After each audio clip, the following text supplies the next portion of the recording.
Voilà, la fin de l'innocence. Quand Eragon ouvrit les yeux, le lendemain matin, il crut que le ciel lui était tombé sur la tête. Un voile bleu, d'un seul tenant, descendait jusqu'au sol. Encore à moitié endormi, il tendit la main vers cet étrange toit, et il sentit sous ses doigts une fine membrane. Il lui fallut une bonne minute pour comprendre de quoi il s'agissait. Le garçon releva la tête, qui reposait sur un oreiller d'écaille. Lentement, il déplia ses jambes, quittant la position fétale qu'il avait adoptée pendant la nuit. Ses articulations craquèrent. La douleur s'était estompée depuis la veille, mais l'idée de marcher lui était insupportable. Sa faim criante lui rappela les repas qu'il avait sautés. Il rassembla son énergie pour toquer en douceur contre le flanc de Saphira. « Eh oh, réveille-toi !» La dragonne remua, puis elle souleva son aile. Un torrent de lumière aveugla Eragon. À côté de lui, Saphira s'étirait à la manière d'un chat. Lorsqu'elle bâilla, ses dents blanches étincelèrent au soleil. Eragon plissa les yeux, pour essayer de se repérer. Les monts imposants qui l'entouraient et dessinaient des ombres impénétrables dans la clairière ne lui rappelaient rien. Au bord du plateau où Saphira s'était posée, il aperçut une sente enneigée qui s'enfonçait dans la forêt. Un peu plus loin, dans les bois, il entendait le gargouillement étouffé d'un cours d'eau. Lâchant un grognement, Eragon se leva tant bien que mal, chancela, s'accrocha à un arbre, s'empara d'une branche basse, pesa dessus de toutes ses forces. La branche résista avant de craquer d'un coup sec. Il la débarrassa de ses brindilles, puis il s'appuya sur elle pour atteindre le rue. Avec sa canne improvisée, il brisa la surface gelée et s'accroupit pour boire. L'eau qui courait sous la couche dure était claire, pure, légèrement amère. Sa soif étanchée, Eragon retourna dans la clairière. C'est alors qu'il reconnut les lieux. Il était déjà venu ici. C'était là que l'œuf de Saphira était apparu dans un bruit assourdissant. Il s'adossa contre un arbre. À présent, il en était certain. D'où il était, il voyait l'écron gris dont les aiguilles avaient été soufflées par l'explosion. Comment Saphira a-t-elle trouvé cet endroit se demanda-t-il. Comment l'a-t-elle identifié?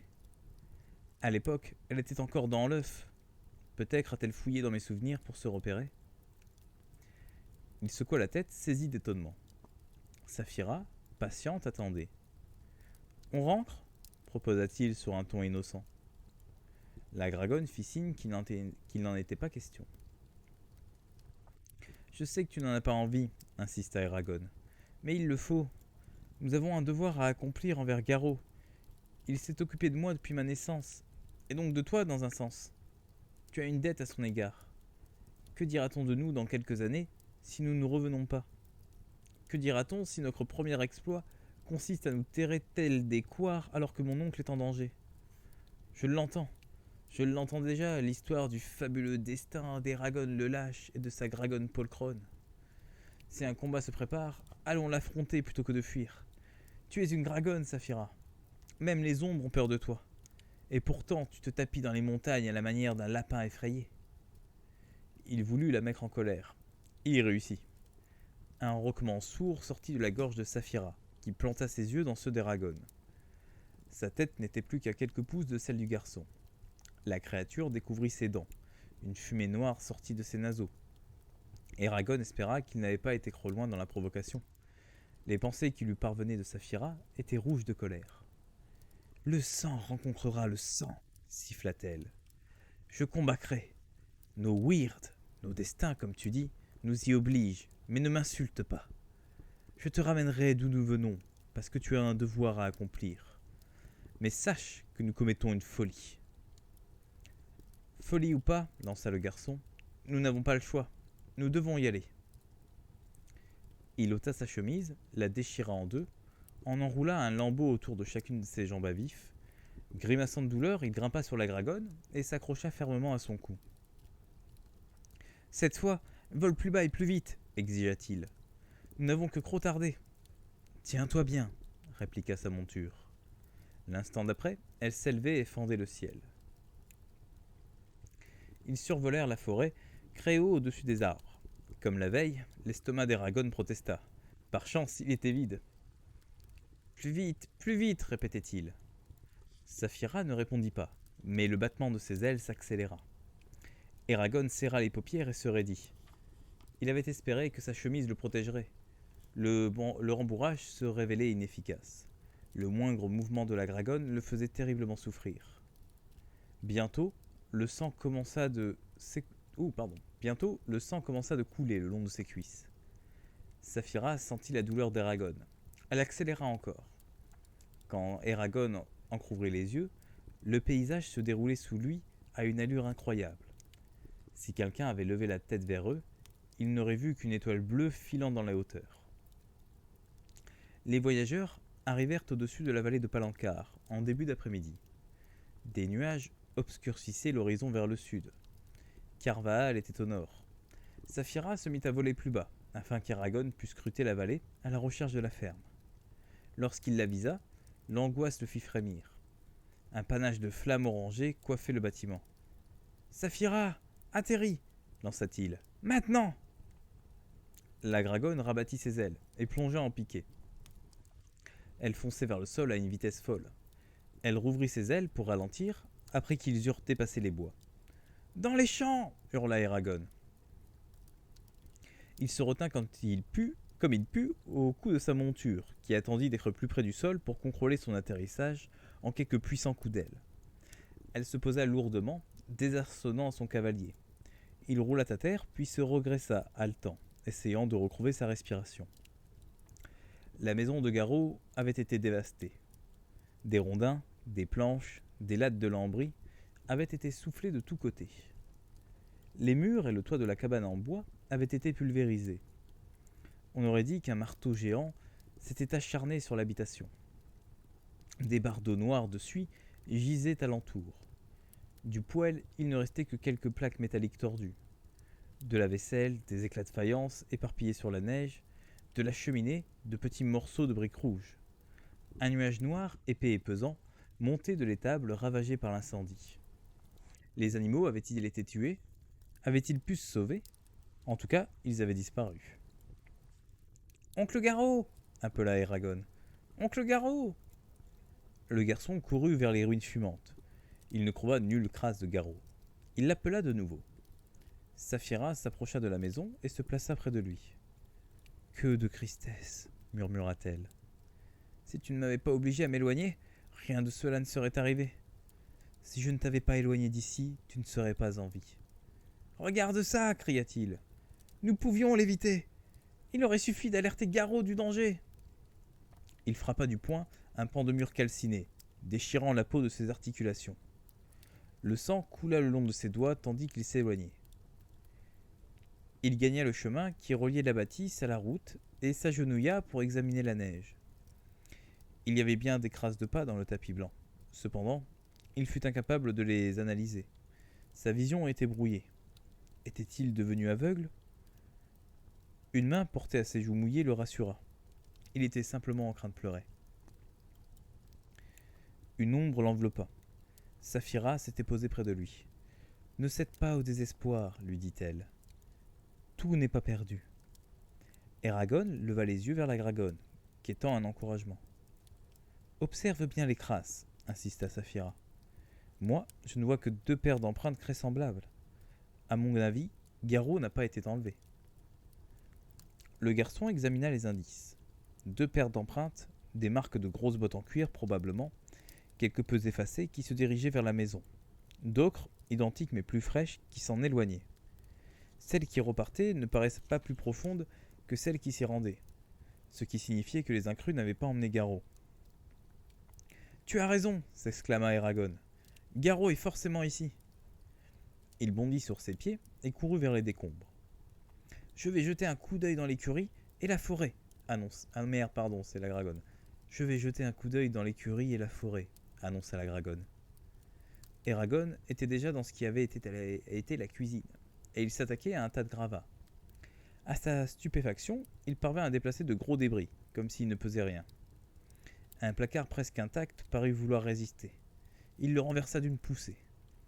Soudain, alors qu'il tirait sur une planche récalcitrante, quelque chose l'agrippa par derrière. Il se dégagea, prêt à se défendre.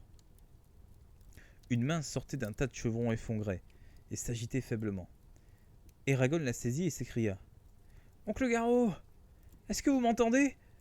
Pas de réponse.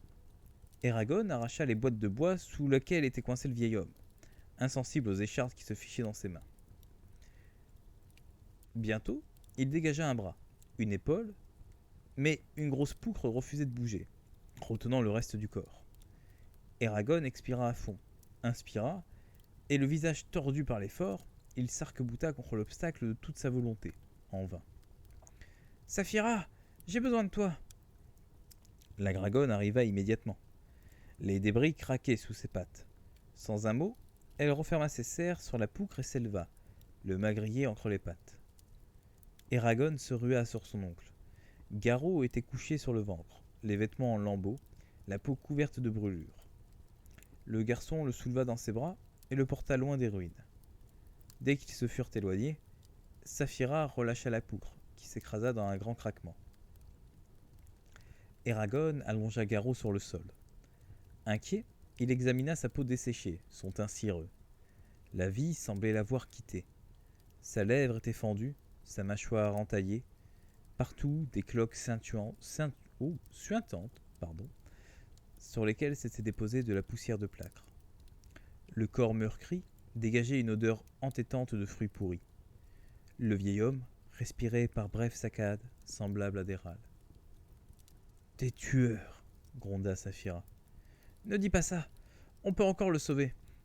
Nous devons l'amener à Gertrude, même si j'ai du mal à imaginer comment. »« Je le prendrai. Peux-tu nous porter tous les deux ? » ?»« Je le dois. » Eragon fouilla les décombres jusqu'à dénicher une planche et ses lanières de cuir. Il demanda à Saphira de percer un clou de chaque côté de la planche avec une de ses griffes. Il y introduisit les lanières, formant une sorte de harnais qu'il fixa sous le ventre de la dragonne. Il s'assura que sa construction de fortune tenait bon, glissa Garrot sur la planche et attacha le corps inanimé avec une ceinture solide. À ce moment-là, un bout de tissu noir tomba de la main du vieillard. Le lambeau correspondait exactement aux vêtements des étrangers qu'Eragon avait aperçus à Carvaal. Furieux, le garçon le fourra dans sa poche. Puis il grimpa sur Saphira, les paupières serrées, pour supporter la douleur qui irradiait de ses cuisses écorchées. « Maintenant !» La dragonne se graissa. Ses membres postérieurs fléchirent, et elle battit l'aile de ses ailes. L'air de ses ailes. Tous ses muscles étaient tendus, tandis qu'elle luttait contre la force de l'attraction. Pendant un instant, à la fois très bref et infini, il ne se passa rien. Mais la créature réussit à s'élever avec puissance, de plus en plus haut, cinglant vers la forêt. « Suis la route, lui conseilla Eragon. Ce sera plus facile si tu dois atterrir. »« On risque de me voir, protesta la dragonne.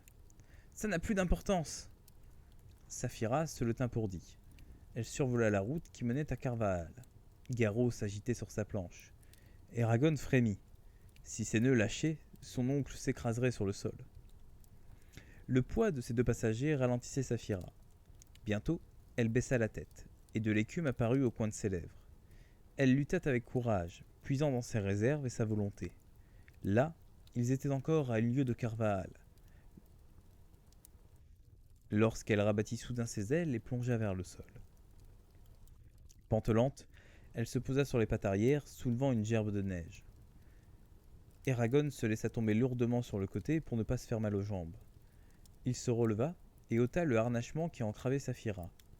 La dragonne haletait péniblement. « Trouve-toi un coin tranquille pour t'abriter, lui ordonna-t-il. Je ne sais pas pour combien de temps j'en aurai. »« Je t'attendrai, répondit-elle. Il prit Garrot par les aisselles et le souleva en serrant les dents. Ses premières foulées provoquèrent une expression de souffrance dans tout son corps. « Je n'y arriverai jamais !» hurla-t-il, prenant le ciel à témoin. Il avança encore et grimaça, fixant le sol à ses pieds. Il s'obligea à conserver une allure régulière, refusant de céder à la révolte de son corps. Pas après pas, Eragon progressait. La douleur aussi, enflammant jusqu'au moindre recoin de son organisme. Arriverait-il un jour au but ? Il commença de se demander si Carval existait encore. Les étrangers ne l'avaient-ils pas brûlé comme ils avaient brûlé la maison de Garou? Un cri attira soudain son attention. Il leva la tête. Brome courait vers lui, les yeux exorbités, les cheveux en bataille, du sang séché sur un côté du visage. Le conteur ouvrit grand les bras, saisit Eragon aux épaules, dit quelque chose. Le garçon plissa les yeux sans comprendre. D'un seul coup, la terre s'ouvrit sous ses pieds. Un goût de sang remplit sa bouche, puis tout devint noir. Et nous allons nous arrêter là tranquillement pour ce soir.